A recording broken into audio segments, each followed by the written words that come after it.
Timbog ang isang lalaki matapos makumpiskahan ng shabu at baril sa ikanasang operasyon ng mga otoridad sa Panabo City. Alamin ang iba pang impormasyon mula kay Patrolwoman John Marie Joy Rupin. Isang lalaki na kinilalang si Alice J.R., 34 anyos, matapos ang operasyon na isinagawa ng Panabo City Police Station noong Hulyo 11 taong kasalukuyan, katuwang ang 2nd Davao Norte Provincial Mobile Force Company at sa koordinasyon ng Philippine Drug Enforcement Agency Region 11.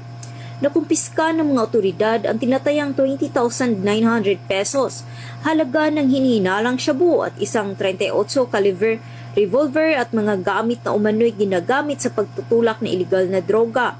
Ang suspek ay maharap sa kasong paglabag sa Republic Act 9165 o Comprehensive Dangerous Drugs Act of 2002 at Republic Act 10591 o Comprehensive Firearms and Ammunition Regulation Act. Ayon kay Police Lieutenant Colonel Dexter R. Cuevas, officer in charge ng Panabo City Police Station, malaking hakbang ito laban sa iligal na droga sa lungsod. Gayunpaman, binigyang diin ng mga otoridad na ang tagumpay ng kampanya kontra droga ay nakasalalay hindi lamang sa aksyon ng kapulisan, kundi pati na rin sa aktibong pakiisa ng bawat mamamayan.